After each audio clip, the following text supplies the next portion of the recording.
හයි වීවර්ස් ඔන්න අදත් ගෙනාවා මගේම හොල්මන් කතාවක්.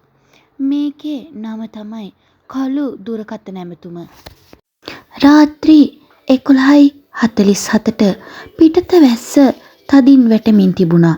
අහස පුරා අකුණු ගහන හඬ අතර සීතල සුළඟ ජනෙල් වලට වැදී හඬ නගමින් තිබුණා.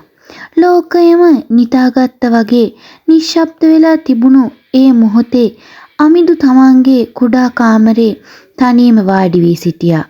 එයාට සාමාන්‍ය දවසක් වගේම මේ දවසත් හරිම සාමාන්‍ය වුණා. වැඩ ඉවර කරලා ගෙදර ඇවිත් කෑම කාලා ඔහු නිදා ගන්න සැරසුණා. එක්වරම හදිසියෙම ඔහුගේ දුරකථනය නාද වුණා. තිරයේ දිස්සුනේ නන්නාඳුනන අංකයක්. අමිදු ටිකක් කල්පනා කරා. කවුද මේ වෙලාවේ කෝල් කරන්නේ?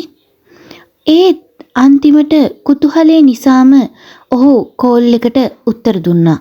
හෙලෝ. ඒත් කිසිම පිළිතුරක් ලැබුණේ නැහැ.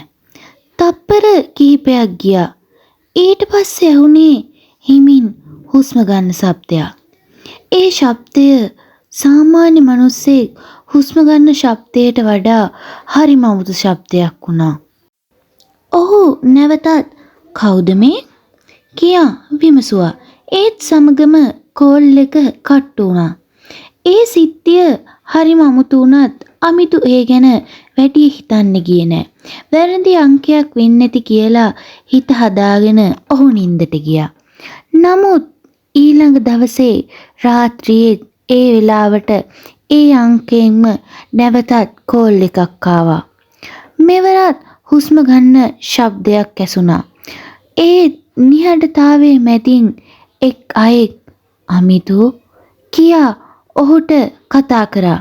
නමුත් ඒ ඔහුට ෆෝන් එකකින් නොව ඔහුගේ කන ළඟින් ඇසුණා වාගේ දැනුණා. එයින් නැවතත් අයෙක් කතා කළා. අමිතු ජනේලය දිහා බලන්න කියලා කටහඬින් හෙමින් කිව්වා. අමිතුට නොදැනීම ජනේලයේ දෙස බැලුණා. පිටත හිස් පාර, වාහනයක්වත් නැහැ. අටුම ගානේ මිනිස්සෙක්වත් නැහැ. ඒත් වීදි ලාම්පුව යට කළු පැහැති මනුස්ස හැඩයක් තප්පර කීපයක් පෙනිලා එකවර නැති වී ගියා. අමිතුගේ ඇඟ කිලිපොලා ගියා. එයා ඉක්මනින් ජනේලේ තිර වහලා දැම්මා. ඒත් එදා රෑ ඉඳන් හැම රෑකම මේ කෝල් එක එන්න පටන් ගත්තා.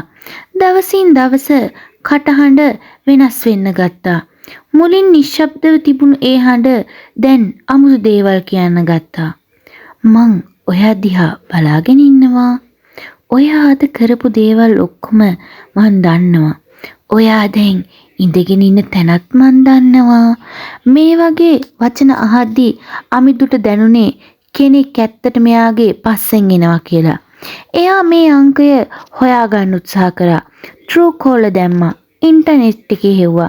සෝෂල් මීඩියා වල හෙව්වා. කිසිම තොරතුරක් නැහැ.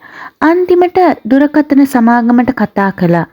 ඒ වෙලාවේ අමිතුට ලැබුණේ හරිම භයානක පිළිතුරක්.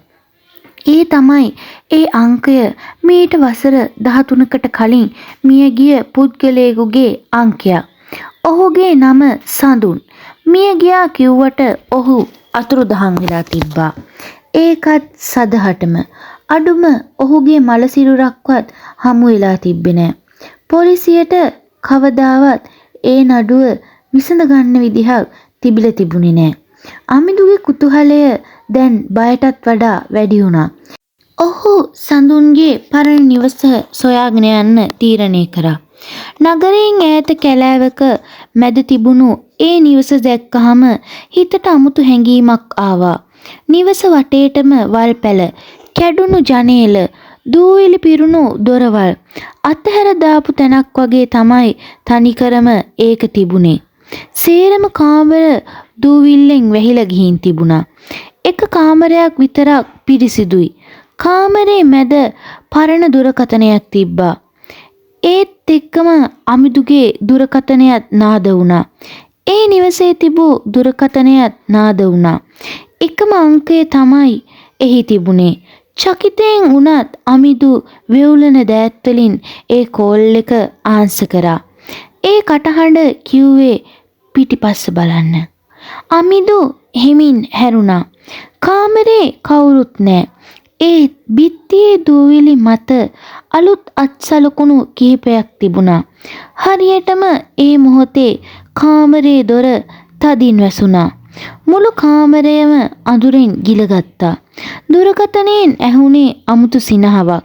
මිනිස්සෙකුගේ වෙන්න විදිහක් නෑ කොහෙත්ම ඒ හිනාව. මොනවා හරි වෙනත් දෙයක් තියනවා වගේ අමිදුට තේරුණා. ඒත් එක්කම නැවතත් දුරකථනයෙන් අර භයානක පුද්ගලයා කතා කරා. අමිදු දැන් ඔයා මාව හොයාගත්තා. ඒ කියන්නේ මමත් තමුන් හොයාගත්තා කියන එක. ඒත් සමගම අමිදුගේ ඉදිරියේ යක්ෂේ රූපයක් මැවුණා. අමිදුගේ කෑගසන හඬ මුළු නිවසත් කැලයත් දෝංකාර දුන්නා. ඒත් මේ කැලෑ මැද ඔහුගේ හඬ අහන්න කවුරුත්ම හිටියේ නෑ. දවස් ගාණක් අමිදු ගැන කිසිදු තොරතුරක් නැති නිසා ඔවුන්ගේ දෙමව්පියන් පොලිසියට මේ පිළිබඳව දැන්නුවා. නමුත් අමිදු ගැන කිසිදු දෙයක් හොයාගන්න ලැබුණේ නෑ. නමුත් පුදුමයකට වගේ අමිදුගේ දුරකථනය අමිදුගේ නිවස තුලම තිබී හමු වුණා. එහි අන්තිමට සටහන් වෙලා තිබුණේ රාත්‍රී 11:45 කියලයි. ඒ වගේම unknown නම්බර් එකකින් ආපු කෝල් එකක් සටහන් වෙලා තිබුණා. අදටත් තියෙන ප්‍රශ්නේ තමයි අමිදුට මොකද වුනේ? ඒ වගේම අපේ හිතේ තියෙන ප්‍රශ්නේ තමයි අමිදු අතුරුදහන් වුනේ සඳුන්ගේ ගෙදරදී නම් කොහොමද අමිදුගේ ෆෝන් එක අමිදුගේ ගෙදරින් හම්බුනේ? මොකක්ද මේ කෝල් එක? අද රෑ 11:47ට නාඳුන නාංකිකින් ඔයාට කෝල් එකක් ආවොත් උත්තර දෙන්න කලින් දෙපාරක් හිතන්න. එහෙනම් මම ගිහින් එන්නම්. කතාව හොඳ නම් ලයික් එකක් දාලා කමෙන්ට් එකක් දාලා subscribe කරලා bell notification එකත් all දාලා තියාගන්න.